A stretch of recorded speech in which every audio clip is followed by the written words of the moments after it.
All right, so on to a nicely requested one, um, and an exciting one. Let's say so the ENFJs, or in Socionics we call these the EIEs. Okay, these types are dominated by extroverted feeling. Okay, so it's very much about the mood, the atmosphere, the environment of people around them. They're very concerned with people, a lot of people usually, probably have a wide network of friends and people that they associate with. That doesn't mean that they're always going to be like their close friends, but they probably have a wide network of people that they interact with fairly regularly. These are people that are very social. They want to be around people. They want to interact with people. Um, they're very good at it. They're very good at creating good they're good at creating moods with people, influencing the emotions of others. So that could be getting people excited about something, getting them excited to, in a good way, in a good mood, to go do something fun, do something energetic, whatever. But it could also be a negative mood. Okay, this is not the ESEs from the Alpha Quadrant. This is Beta Quadrant over here. So there's FE combined with NI. So this is an energetic type that is still looking for deeper meaning, but usually in a more social way. They're interested in what matters in life, where is society going, where am I going with my life, what are the interesting groups out there, society groups that are special, that are important, that have real meaning. It's not the normal mundane things. It's about what's exciting and exclusive and different, and living life to its grandest. Um, it's a type that can be interested in sociology things, where is society going? Again, what's meaningful for society as a whole, but uh, it could also be about romanticizing certain lifestyles and ways of doing things. Um, they're interested in different kinds of environments, different kinds of people, different um, ways of living your life. What else is exciting out there? What's interesting going on out there? What other cool, exclusive, interesting things are happening? Um, and that's because they're having an E in their demonstrative function. So any demonstrative, they're interested in different ideas. They'll explore different concepts and see how those concepts um, could be fun, could be interesting. What kind of other groups and other walks of life are out there? Um, but ultimately, they're finding that one thing that matters most to them, that they want to stick to through the long run. That's the NI creative. Now they're going to have SE as their mobilizing function. So with SE mobilizing, this is a very energetic person. They're out there in the world. They want to get out there. They're moving around. They can be dominating. They can be pushy at times. They can take over conversations. They can take over the room. They can want to take over the room. This is a group. This is a type that also wants to push their agenda. So whatever they do believe in, whatever they're after, they will push for it. They will try to dominate the room. This is a type that often can become presidents and world leaders, um, usually in a social capacity, right? So they're very similar to the LIEs, the ENTJs. All of their functions, all of their elements in the middle kind of line up. But LIEs are very pragmatic types, looking for how things work and why they work the way they do. It's more of this nerdier, logical approach to things, practical things. The IEIs, it's FE dominant. So it's more social oriented. It's about people. What's good for people? What can we influence people to get after and go do? So again, they're very, very good at being um, politicians, celebrity types, people who, let's say, have a blog or things like that. People who are good at influencing people motivating people to do things, to get behind things. That's where they become good leaders. They're not technical experts. They often need someone to do that. That's where we get into now their suggestive function, which is TI.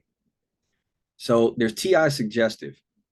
So their ability to understand arguments, put data, information, put all the logical understanding of things, the more technical stuff, put it in some kind of a structure, some kind of framework, be consistent in their views on things, be consistent in how they argue their viewpoints, how they argue why things are the way they are, why I believe in what I believe in. You know, make it all make sense and put it all together is often very flimsy, very weak. It's not very good, and they could use some help on it. Um, they will often avoid debates, arguments, things that start to devolve into more of this logical, technical conversation, because it's like they don't have confidence in themselves. They kind of know that's a weak spot. They know that they struggle to organize their understanding of things in a coherent way that they can explain it and make sense of it to people. So they tend to avoid those situations as much as they can.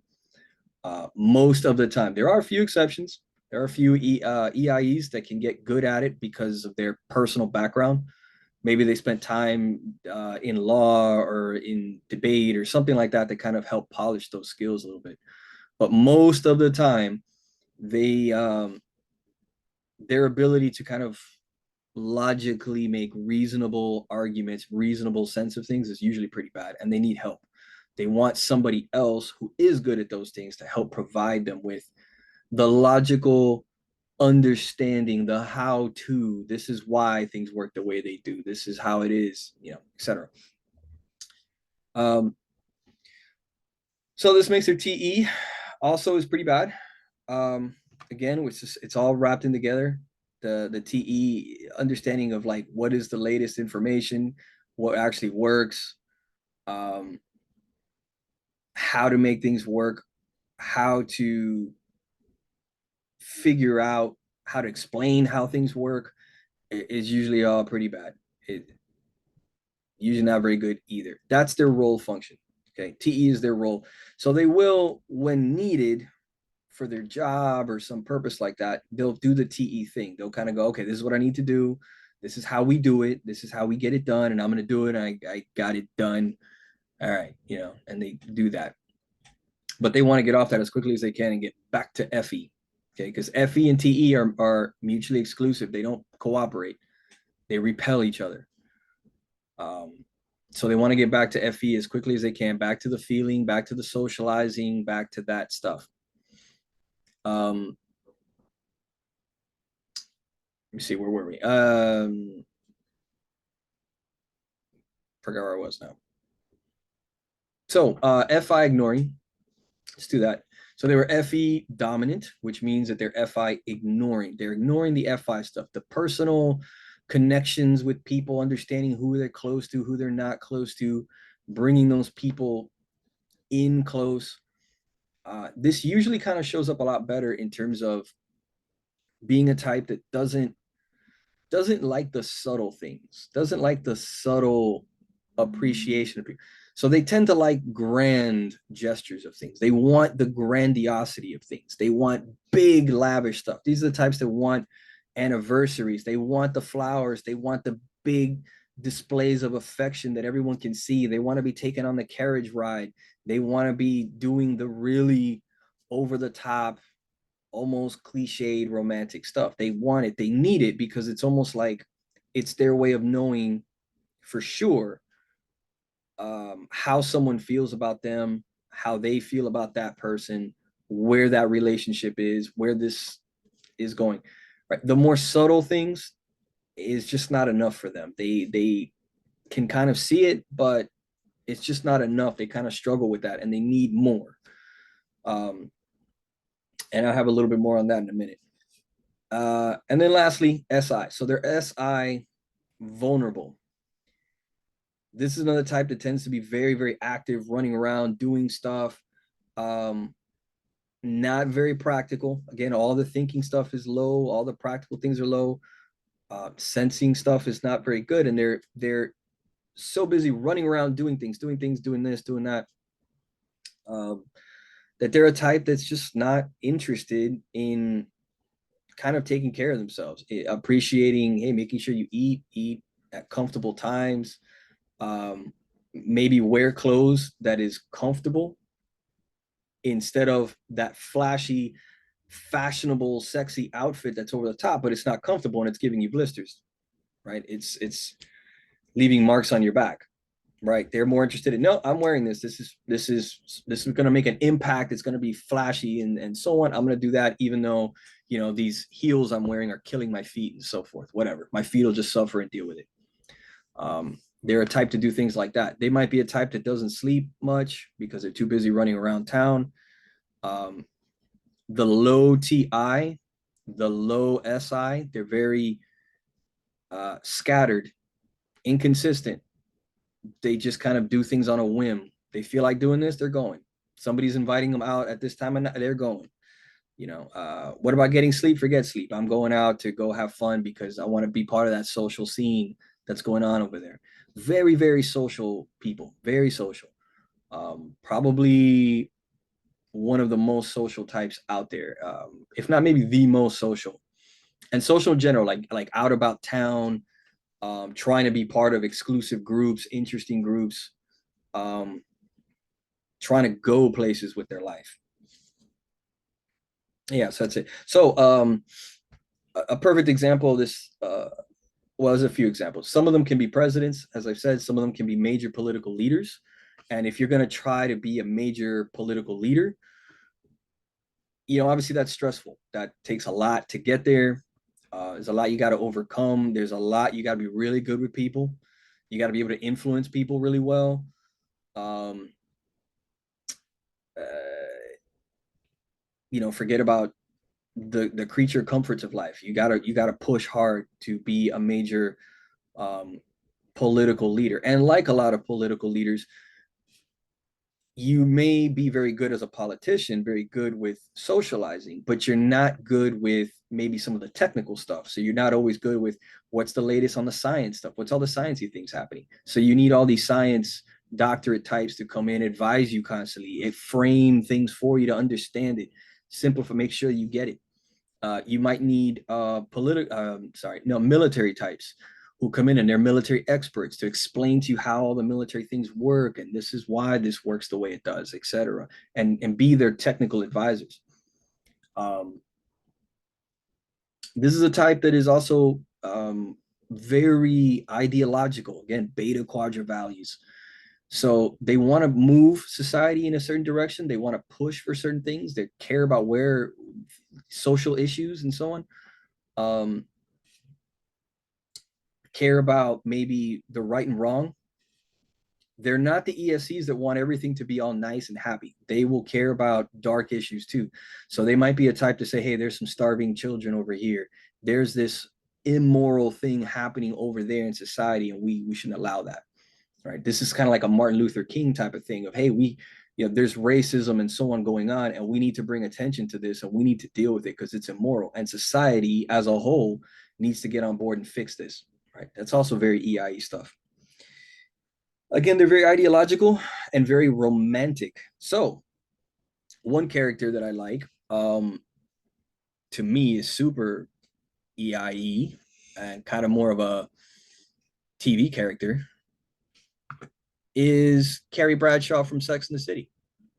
So for those who know the show, and I kind of hope you do, it's a shame if you don't. And I mean the show, not the damn movies. But here we go, right? Carrie Bradshaw, this character. Notice these like lavish outfits over here with the flowers and all this, you know, right? And wearing heels while wandering through Manhattan because, yeah, that's so comfortable, right? Like, no, I want to make an impact. I want to make a splash. I want to live life to the maximum. This is a character that her whole point was that she was a writer, and her whole writing was about social stuff, about dating, about sex and the city. What is dating like in the city? What is romance like? Where are people, what are people up to these days in the dating world? What are we on about this? Is romance still alive? Is romance dead? Like those are the articles that she was writing that basically kicked off each episode. These social concepts that she's very interested in, and writing about. So she's helping to influence people through her writing, people who are going to read it. As you can see, she can be the socialite over here, all these outfits, wanting to be fashionable, trendy. She wants to live a lavish New York lifestyle, luxury lifestyle, above the mundane. She was absolutely terrible at home things. She couldn't cook. She couldn't really clean. She used her oven as a storage for her clothes. She spent absurd amounts of money on shoes. So she's not practical. It's not about pragmatism, right? Lots of money on shoes and fashion, but at some point she almost can't even pay her rent. Um, yeah, all this stuff that we have here. And super ideological. She believed in love. She believed in romance. That's what she states that she's after. I want that over the top, passionate romance that I can't live without it. Movie-esque romance, old classic timely romance. It's this very idea in her head, this vision of what she thinks romance should be and her life should be, how she wants it, right? It's not practical at all. It's not realistic at all. Doesn't matter. That's where she wants to go with it, right? Very idealizing of romance and things. So here's a great character, as I said. You can compare this to one of my other videos where I talk about ESEs, which is the ESFJs. Someone like Emily in Paris, in that case, who seems a little bit similar because they're very FE, lots of feeling, lots of outfits and showiness and all that. But if you compare the two, you'll notice that Emily is this very positive type. Emily is hardworking, pragmatic. She wants to work, wants to do her job in marketing, supporting others by marketing their products and things. She wants to she's always positive with everybody, very, very positive. Even when things kind of go wrong, she tries to find a way to be positive, and very welcoming and open to everybody.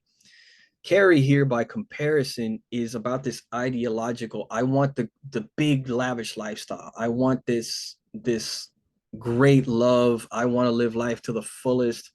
Not pragmatic. Very focused on social things going on. Dating and romance in the modern world. What is that? Where are we with this today? How are people living? I'm going to write articles about it. I'm going to influence and move the needle on that. And Carrie could be very explosive, very dramatic, drama queen, very volatile at times. She can get very angry when things don't work the way she wants it to, when things blow up in her face, when the love that she wants is not working the way she hoped it would. It's a huge big deal. She blows up. She literally threw cheeseburgers at people and all these other stuff, right? Very explosive at times, very chaotic because of that, right? That's quite different from the ESCs. Okay, so she's a great example. Again, somebody who's a TV character that you could watch the whole show and you could really get a sample of what this type is like, kind of a female form of it. Again, in male form, you see a lot of politicians, some characters like JFK, Martin Luther King, Oprah Winfrey is another female version.